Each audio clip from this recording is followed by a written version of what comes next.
20 years after. Chapter 47. The Riot.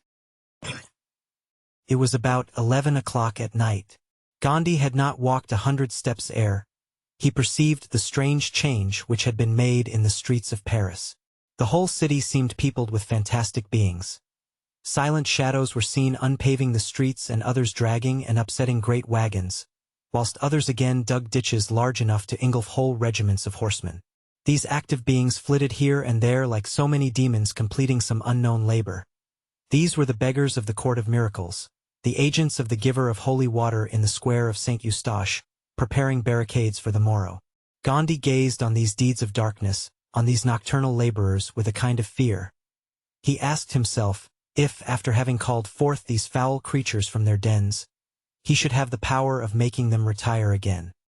He felt almost inclined to cross himself when one of these beings happened to approach him. He reached the Rue Saint-Honoré and went up it toward the Rue de la Ferronnerie. There the aspect changed. Here it was the tradesmen who were running from shop to shop. Their doors seemed closed like their shutters, but they were only pushed to in such a manner as to open and allow the men, who seemed fearful of showing what they carried, to enter, closing immediately. These men were shopkeepers, who had arms to lend to those who had none. One individual went from door to door, bending under the weight of swords, guns, muskets, and every kind of weapon, which he deposited as fast as he could. By the light of a lantern the coadjutor recognized Planchet. The coadjutor proceeded onward to the quay by way of the Rue de la Monnaie. There he found groups of bourgeois clad in black cloaks or gray, according as they belonged to the upper or lower bourgeoisie. They were standing motionless while single men passed from one group to another. All these cloaks, gray or black, were raised behind by the point of a sword, or before by the barrel of an arquebuse or a musket. On reaching the Pont Neuf the coadjutor found it strictly guarded, and a man approached him. "Who are you?" asked the man. "I do not know you for one of us." "Then it is because you do not know your friends, my dear Monsieur Louviers," said the coadjutor, raising his hat. Louviers recognized him and bowed. Gandhi continued his way and went as far as the Tour de Nesle. There he saw a lengthy chain of people gliding under the walls. They might be said to be a procession of ghosts, for they were all wrapped in white cloaks. When they reached a certain spot these men appeared to be annihilated, one after the other, as if the earth had opened under their feet. Gandhi, edged into a corner, saw them vanish from the first until the last but one. The last raised his eyes to ascertain, doubtless, that neither his companions nor himself had been watched, and, in spite of the darkness, he perceived Gandhi. He walked straight up to him and placed a pistol to his throat. "Halloo, Monsieur de Rochefort," said Gandhi, laughing. "Are you a boy to play with firearms?" Rochefort recognized the voice. "Ah, it is you, my lord," said he. "The very same. What people are you leading thus into the bowels of the earth?" "My 50 recruits from the Chevalier de Humieres, who are destined to enter the light cavalry, and who have only received as yet for their equipment their white cloaks." "And where are you going?" "To the house of one of my friends, a sculptor, only we enter by the trap through which he lets down his marble." "Very good," said Gandhi, shaking Rochefort by the hand, who descended in his turn and closed the trap after him. It was now 1 o'clock in the morning and the coadjutor returned home. He opened a window and leaned out to listen. A strange, incomprehensible, unearthly sound seemed to pervade the whole city. One felt that something unusual and terrible was happening in all the streets, now dark as ocean's most unfathomable caves. From time to time a dull sound was heard, like that of a rising tempest or a billow of the sea. But nothing clear, nothing distinct, nothing intelligible. It was like those mysterious subterraneous noises that precede an earthquake. The work of revolt continued the whole night thus. The next morning, on awaking, Paris seemed to be startled at her own appearance. It was like a besieged town. Armed men, shouldering muskets, watched over the barricades with menacing looks. Words of command, patrols, arrests, executions, even, were encountered at every step. Those bearing plumed hats and gold swords were stopped and made to cry, "Long live Broussel! Down with Mazarin!" And whoever refused to comply with this ceremony was hooted at, spat upon, and even beaten. They had not yet begun to slay, but it was well felt that the inclination to do so was not wanting. The barricades had been pushed as far as the Palais Royal. From the Rue de Bons Enfants to that of the Ferronnerie, from the Rue Saint-Thomas du Louvre to the Pont Neuf, from the Rue Richelieu to the Porte Saint-Honoré, there were more than 10,000 armed men. Those who were at the front hurled defiance at the impassive sentinels of the regiment of guards posted around the Palais Royal, the gates of which were closed behind them, a precaution which made their situation precarious. Among these thousands moved, in bands numbering from 100 to 200, pale and haggard men, clothed in rags, who bore a sort of standard on which was inscribed these words, "Behold the misery of the people." Wherever these men passed, frenzied cries were heard, and there were so many of these bands that the cries were to be heard in all directions. The astonishment of Mazarin and of Anne of Austria was great when it was announced to them that the city, which the previous evening they had left entirely tranquil, had awakened to such feverish commotion. Nor would either the one or the other believe the reports that were brought to them, declaring they would rather rely on the evidence of their own eyes and ears. Then a window was opened, and when they saw and heard they were convinced. Mazarin shrugged his shoulders and pretended to despise the populace. But he turned visibly pale and ran to his closet, trembling all over, locked up his gold and jewels in his caskets and put his finest diamonds on his fingers. As for the queen, furious and left to her own guidance, she went for the Marechal de la Meilleraie and desired him to take as many men as he pleased and to go and see what was the meaning of this pleasantry. The marshal was ordinarily very adventurous and was wont to hesitate at nothing, and he had that lofty contempt for the populace which army officers usually profess. He took 150 men and attempted to go out by the Pont du Louvre, but there he met Rochefort and his 50 horsemen, attended by more than 500 men. The marshal made no attempt to force that barrier and returned up the quay. But at Pont Neuf he found Louviers and his bourgeois. This time the marshal charged, but he was welcomed by musket shots, while stones fell like hail from all the windows. He left there 3 men. He beat a retreat toward the market, but there he met Planchet with his halberdiers. Their halberds were leveled at him threateningly. He attempted to ride over those grey cloaks, but the grey cloaks held their ground and the marshal retired toward the Rue Saint-Honoré, leaving 4 of his guards dead on the field of battle. The marshal then entered the Rue Saint-Honoré, but there he was opposed by the barricades of the Mendicant of Saint-Eustache. They were guarded not only by armed men, but even by women and children. Master Fouquet, the owner of a pistol and of a sword which Louviers had given him, had organized a company of rogues like himself and was making a tremendous racket. The marshal thought this barrier not so well fortified as the others and determined to break through it. He dismounted 20 men to make a breach in the barricade, whilst he and others, remaining on their horses, were to protect the assailants.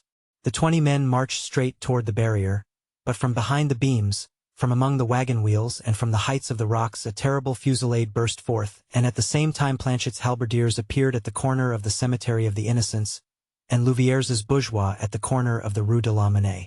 The Marechal de la Meilleraie was caught between 2 fires, but he was brave and made up his mind to die where he was. He returned blow for blow and cries of pain began to be heard in the crowd. The guards, more skillful, did greater execution, but the bourgeois, more numerous, overwhelmed them with a veritable hurricane of iron.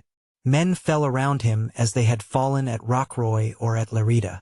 Fontrailles, his aide-de-camp, had an arm broken.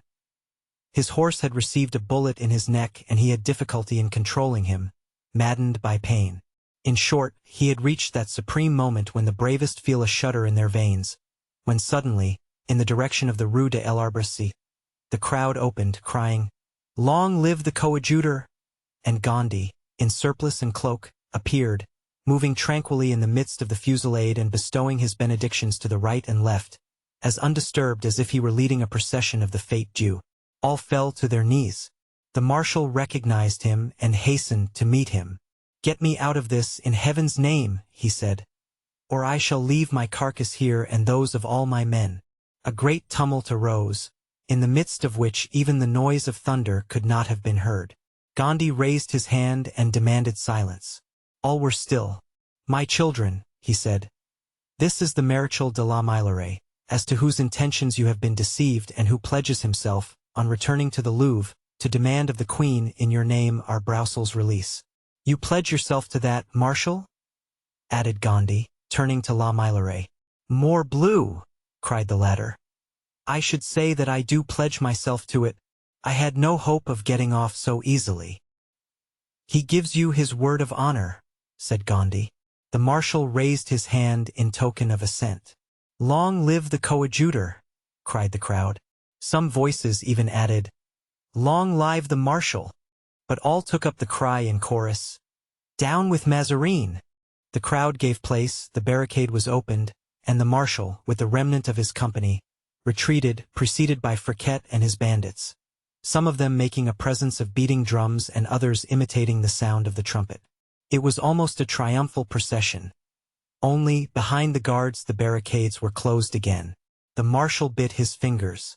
In the meantime, as we have said, Mazarin was in his closet, putting his affairs in order. He called for D'Artagnan, but in the midst of such tumult he little expected to see him, D'Artagnan not being on service. In about 10 minutes D'Artagnan appeared at the door, followed by the inseparable Porthos. Ah, come in, Monsieur D'Artagnan, cried the cardinal. And welcome your friend too.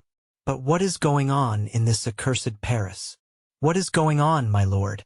Nothing good, replied D'Artagnan, shaking his head. The town is in open revolt, and just now, as I was crossing the Rue Montorgueil with Monsieur du Vallon, who is here, and is your humble servant, they wanted, in spite of my uniform, or perhaps because of my uniform, to make us cry, Long live Broussel. And must I tell you, my lord, what they wished us to cry as well? Speak, speak. Down with Mazarin. I' faith, the treasonable word is out. Mazarin smiled, but became very pale. And you did cry? He asked. I' faith, no, said D'Artagnan. I was not in voice. Monsieur du Vallon has a cold and did not cry either. Then, my lord. Then what? Asked Mazarin. Look at my hat and cloak. And D'Artagnan displayed 4 gunshot holes in his cloak and 2 in his beaver. As for Porthos's coat, a blow from a halberd had cut it open on the flank, and a pistol shot had cut his feather in 2. Diavolo, said the cardinal, pensively gazing at the 2 friends with lively admiration. I should have cried, I should. At this moment the tumult was heard nearer. Mazarin wiped his forehead and looked around him. He had a great desire to go to the window, but he dared not. See what is going on, Monsieur D'Artagnan, said he. D'Artagnan went to the window with his habitual composure. Oh ho, said he. What is this? Marechal de la Meilleraie returning without a hat. Fontrailles with his arm in a sling. Wounded guards, horses bleeding. And then what are the sentinels about? They are aiming. They are going to fire. They have received orders to fire on the people if the people approach the Palais Royal, exclaimed Mazarin. But if they fire, all is lost, cried D'Artagnan. We have the gates. The gates, to hold for 5 minutes. The gates, they will be torn down, twisted into iron wire, ground to powder. God's death! Don't fire! Screamed D'Artagnan, throwing open the window. In spite of this recommendation, which, owing to the noise, could scarcely have been heard, 2 or 3 musket shots resounded, succeeded by a terrible discharge. The balls might be heard peppering the façade of the Palais Royal, and one of them, passing under D'Artagnan's arm, entered and broke a mirror, in which Porthos was complacently admiring himself. Alack! Alack! Cried the cardinal. A Venetian glass! Oh, my lord, said D'Artagnan, quietly shutting the window. It is not worth while weeping yet, for probably an hour hence there will not be one of your mirrors remaining in the Palais Royal, whether they be Venetian or Parisian. But what do you advise, then? Asked Mazarin, trembling. Egad, to give up Broussel as they demand. What the devil do you want with a member of the Parliament? He is of no earthly use to anybody. And you, Monsieur du Vallon, is that your advice? What would you do? I should give up Broussel, said Porthos. Come with me, gentlemen, exclaimed Mazarin. I will go and discuss the matter with the Queen. He stopped at the end of the corridor and said, I can count upon you, gentlemen, can I not? We do not give ourselves twice over, said D'Artagnan. We have given ourselves to you, command, we shall obey. Very well then, said Mazarin. Enter this cabinet and wait till I come back. And turning off, he entered the drawing-room by another door.